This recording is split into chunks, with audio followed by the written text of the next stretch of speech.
going men-at-arms and knights, and I barely see anyone going like playing HRE and going crossbowmen, but HRE crossbowmen are very strong because they move very fast, so they can kite forever. Okay, let's jump into caster mode. Go to your side. Okay, whoops. There we go. So you're you're playing HRE. Okay, HRE. Good opening. This is Dry Arabia. Remember that sheep in Dry Arabia are like spread out. It's not like you're gonna find like 4 over here and then 4, like you may find 1 over here, then 2 here, then 1 over there. So you're gonna pay a lot of attention to the scouting in Dry Arabia. Okay, you saw the scout. You could either, okay, he's turning around now. This is all about mind games, right? So his base is over here, right? His base is over here. See, over here. So you want to always, like, you want to try to divide the map into 2 pieces and try to get all of the sheep from your side of the map. If you can actually like run into your opponent's side of the map without him noticing and steal some sheep, that's fine. That's obviously better. But civilizations like HRE, like French, civilizations that rely a lot on only fooding sources like sheep, have to try to secure their half of the map. So you saw him over here. Now you've scouted not a quarter of the map. You know that this guy is not going on this direction anymore because he saw you. Now you can still go and clean up this area, or I would suggest just turn around and go scout this area over here, because he might be running to this side. Okay, and you don't know. And later on, you can finish scouting this area next to your base. This is all about mind games. I mean, you don't really want to go backwards, right? Through the like area that you already scouted. But in this case, if he decided to, instead of going to the south, he decided to go north because he saw your scout going on this direction, like to the left, he might steal some sheep from you. Okay. Okay. Let's speed up things. What are you going for? Chapel. If you're quick little thing, if you're going for, this chapel is amazing. This chapel is amazing. If you can place the chapel next to the wood line, because there's also another resource. Like, you always want to look for at least two resources to be covered by the chapel influence, at least 2. So if you have 2 resources, like one next to the wood line, like this is like this case, then instead of building this lumber camp, just save the wood from that, because it might be useful for something else, and take down those straggler trees. Okay, you place the chapel next to the wood line and save those 50 wood. Okay.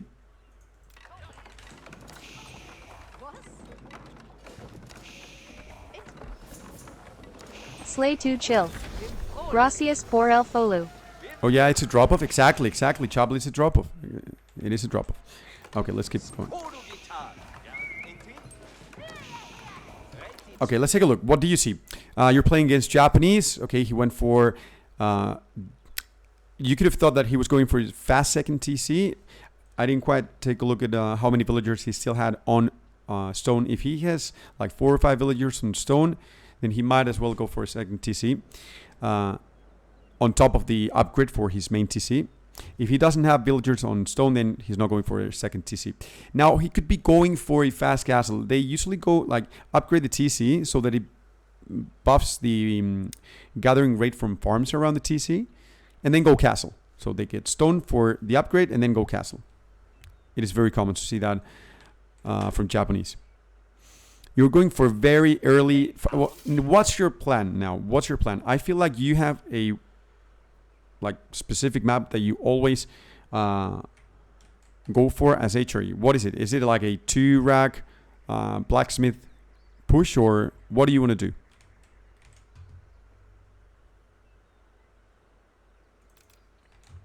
Or you're just like YOLOing? It is important.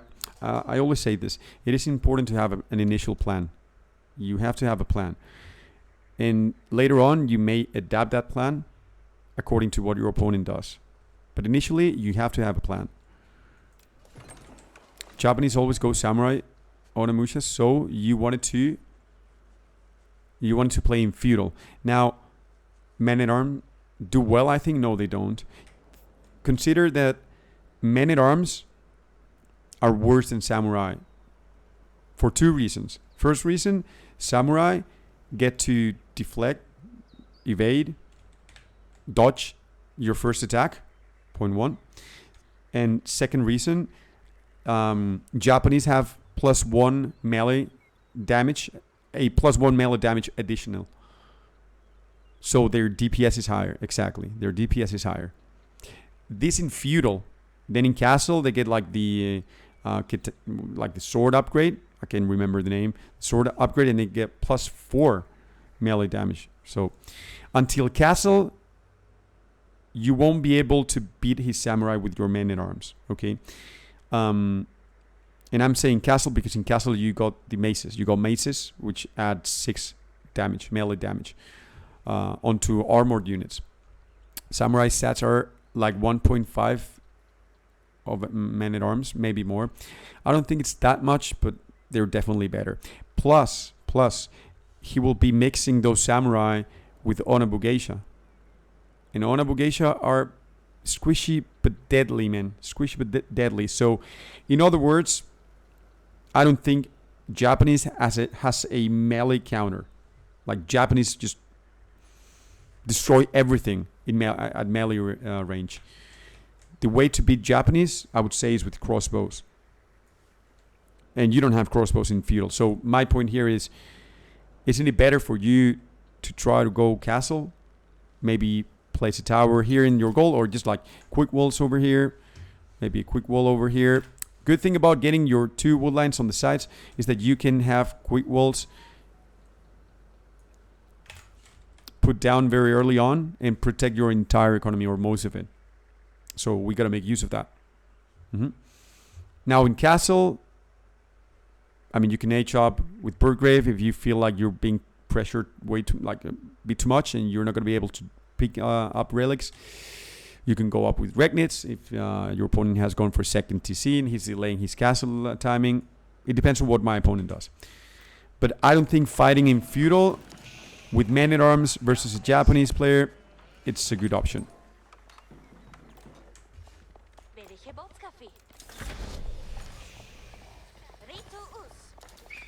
Okay, second TC. What does this mean? Like, right away, no aggression.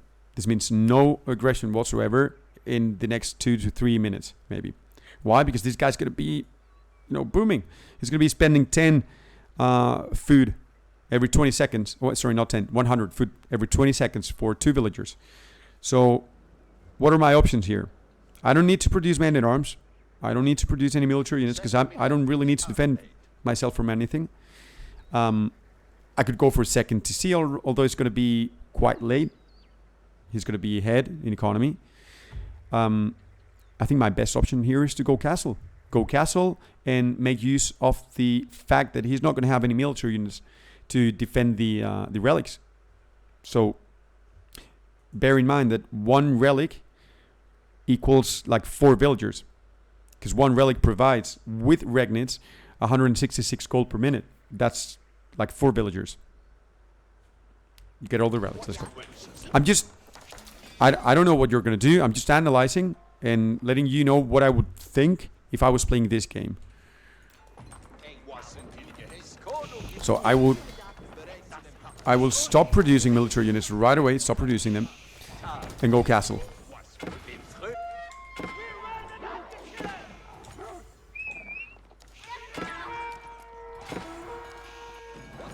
Like, you're not going to kill him with men-at-arms. You're not going to kill him. Cleaned up. Like, GG. We lost all of our men-at-arms.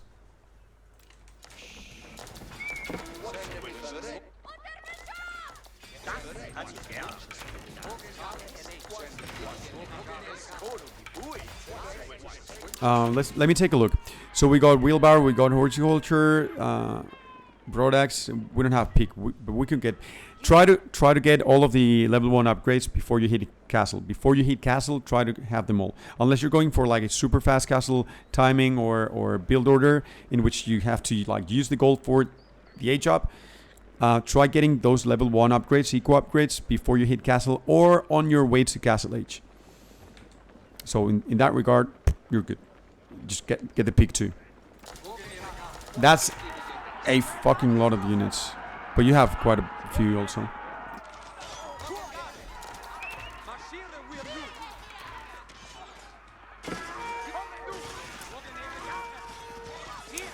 You get like destroyed. You saw that. You get destroyed. Like evaporated. You can't fight melee against Japanese. You can't. You just can't. Also, like small tip, I don't know, I didn't really see if you were microing or not your units. It is quite hard to micro when you're using the panoramic camera, and you know, like they're all shiny, like they look like fucking Pikachu. It's hard to micro, but if you can snipe Onabugashas with your archers, that's what you have to do, okay?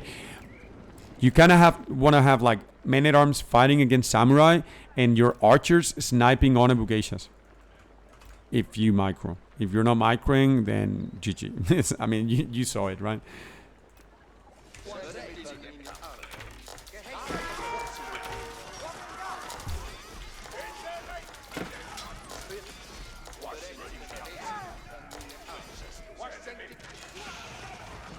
All of the blacksmith upgrades. I think you're holding just fine. The thing is that you never forget. And this is why you have to. So never forget that he is sitting on 2 TC. So every 20 seconds he has 1 more villager. Every 1 minute he has 3 more villagers than you. So it is fine that you're trading, that you're fighting, that you're kind of winning sometimes. It is fine, but bear in mind that his economy is going to be way better. And what does that translate into? The fact that he will be able to replace his army faster and more efficiently than you. So these kind of trades in feudal, sitting on 1 TC versus a 2 TC build, are not good for you. You have to find your ways to, what's the word, like reduce the eco gap, okay? Reduce the eco gap. How you do that? By going castle, by picking up relics, by building a second TC, although you're late to the party with that second TC, but you can't stay too long on 1 TC when your opponent is sitting on 2. So you have to think of a clock ticking, tick, tick, tick, tick. You're running out of time.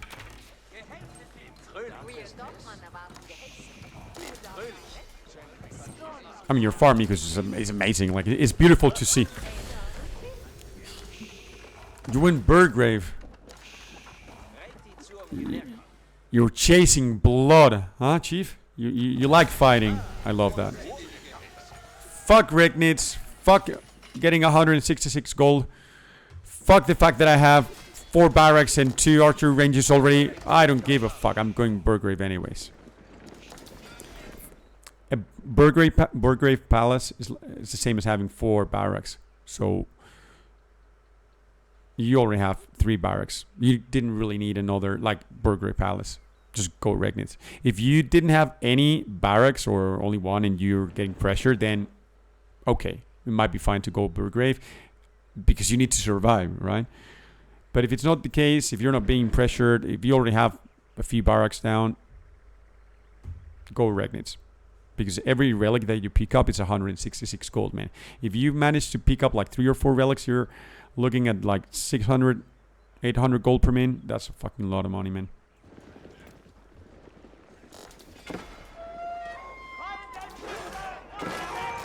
Okay, you got maces. Oh, let's take a look. Let's see who wins here. We got 46 men-at-arms. We've got 35 here. Blacksmith upgrades level 1. He's got, you see, he's got the +4, man. Now, on his side, we've got 37 samurai, bannerman, some horsemen that deal no damage, mounted samurai. So he's got the numbers. He's got the numbers here. Well, actually, wait, you got maces. You got maces. You got maces. Let's see who wins.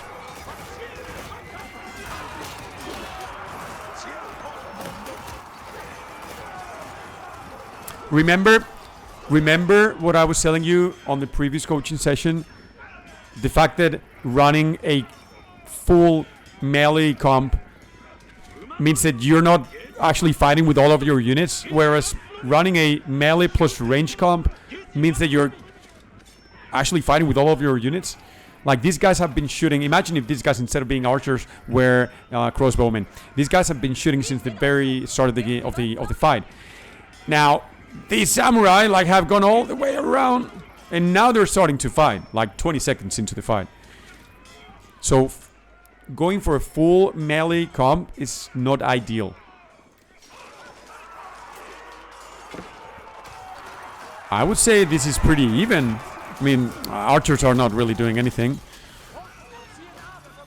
This is pretty even.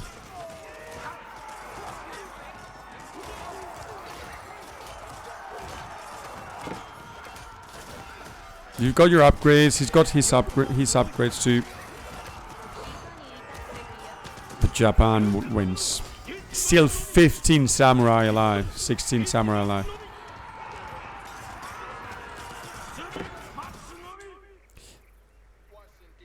Lancelets are also good. I think you need to get crossbowmen. 100% crossbowmen.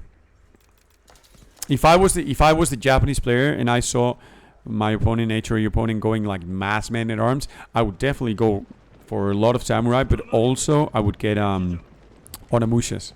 100%. 100%.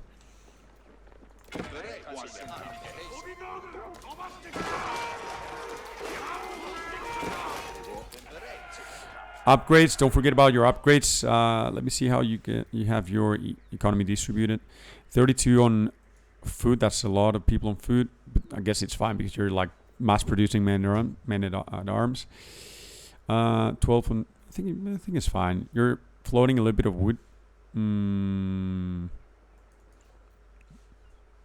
Whenever you're floating wood, you can always use it for more farms or just military buildings, right? The longer the game goes, the more military buildings you want to have.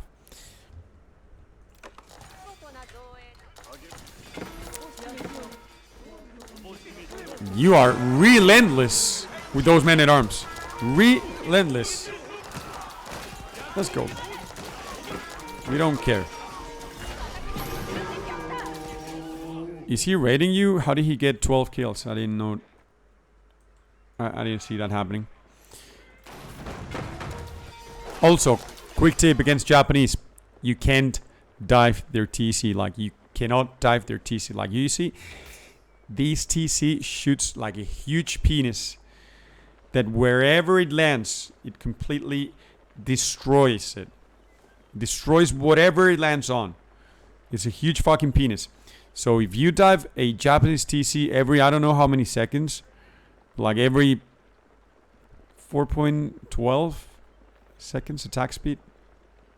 So every 4 seconds, one of your units dies, literally. It's 80 damage plus 110, so 190 dies right away. Boom, dies. So every 4 seconds, one of your men at arms is dying. If you want to dive a TC, Japanese TC, you have to bring siege. Like, it's like diving an English TC. You wouldn't really dive an English TC, would you? With that network of castle providing 20% attack speed, the TC being a fucking minigun, you don't really want to dive an English TC nor a Japanese TC. Okay? So if you can't find the way to like kill villagers, just move around, right? He has to go out for gold. He has to go out for gold. So your kills are not here. Your kills are over here. I would. Yeah.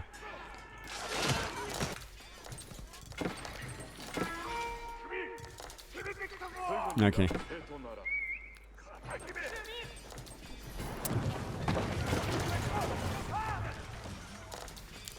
I mean, you did kill a lot of villagers. 46 villagers.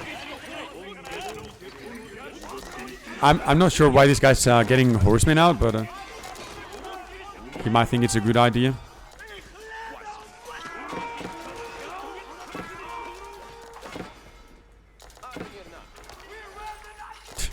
Look at that. He's like, does he know about? Oh, he doesn't know.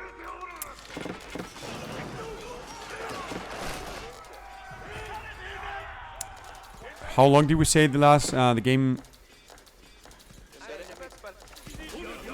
How long it was? I thought it was 20 minutes. Okay, we're saying the same thing over and over again. Okay, over and over again, just mass producing man-at-arms, Langston, just raiding here and there. Like, I think there should be like you could have done other things to win this game easy, or easier. I would say. It's not. I'm not saying that this is bad. Like it worked, right? It worked. You won the game. You killed a lot of villagers, but I feel there are other things that you should have done. And let's just finish the game, and we'll speak about it.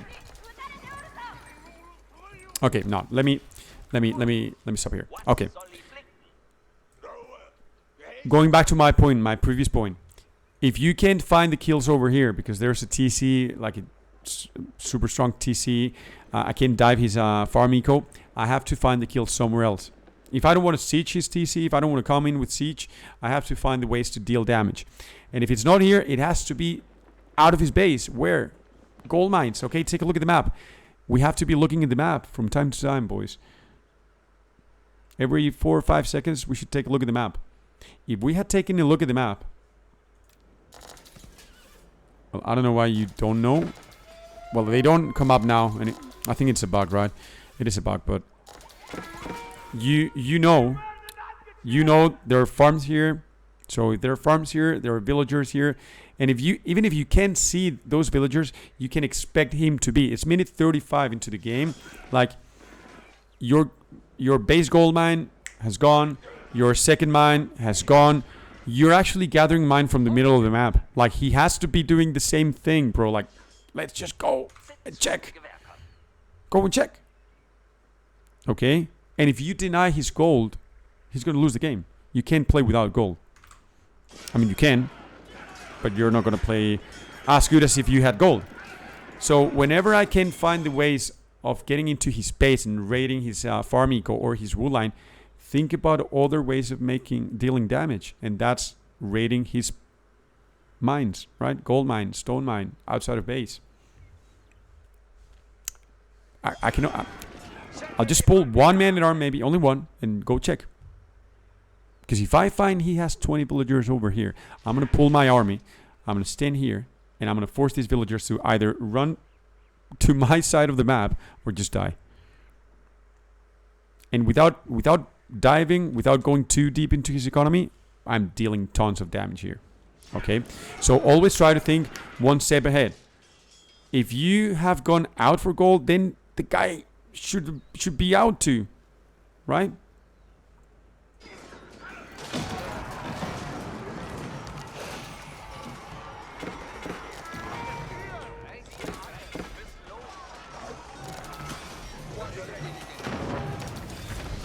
Oh, you went imp? You went imp with Swabia? Okay.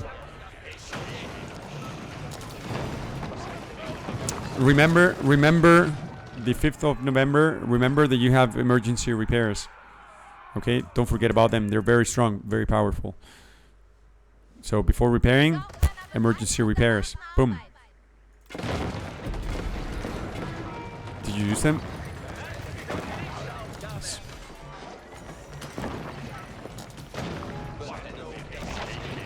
Oof, you're running out of resources. Did you get the upgrades? No, puppy. A lot of horsemen. Holy fuck, a lot indeed. But they're not even veteran. Like, be careful with this. You've spent a lot of resources, like a lot of resources, on getting a lot of horsemen, and they're not even veteran. Like, these are feudal horsemen. That's 21. That could be 20, maybe not 21 men in arms, but 15. if you traded some food for gold. Es break map. Ujú. What? ¿Qué ha hecho? ¿Qué le pasa al mapa?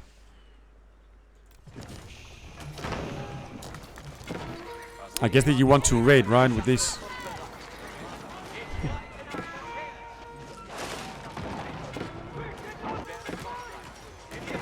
Oh my...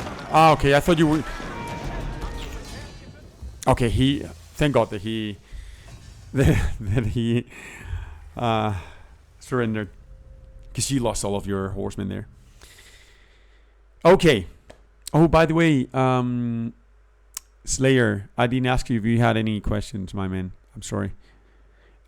Bad game? I don't think it was a bad game. I just, like, you played your game and it worked out. But let's go through very quickly through the points. First thing, analyze your situation in comparison to your opponent's situation. That's called reading the game. If you're sitting on 1 TC and your opponent is sitting on 2 TC, you either make a push and take down that second TC to equal the economy. You go for a different bonus of your save that can reduce the gap. In your case, you could have gone castle, regnits, pick up relics. Or go for another TC yourself, second TC. But you have to find the way to match your economy to your opponent. Okay. Second, you saw that melee com, like full melee com versus Japanese, is just not going to work. It's not going to work. Like, I don't know why, like, you kept him producing man-at-arms, and at one point this guy just, I don't know, he might have stopped producing. You'll keep coaching that? What do you mean, Nak? No, like, this is the last one. My point here is try adding ranged units such as crossbowmen. Maybe, well, I was going to say mangonel, not very useful against samurai / men-at-arms, but crossbow definitely are. Okay, so add crossbowmen. Don't go for a full melee comp. I know that I sometimes do it too, and it's fun as Japanese, but you shouldn't. What else? Don't forget to get your eco upgrades. You did fine getting level 1 eco upgrades, but don't forget to get level 2 and eventually level 3. Always try to focus those eco upgrades that are more useful towards your army comp. So if you're, let's say you're running man-at-arms, you're going to need a lot of food and gold. So you would prioritize horticulture and the peak, right? To get more food and more gold. There is a lot to learn. I know. I will upload this session on YouTube as every other session if you want to go through it again. Okay. And that's about it.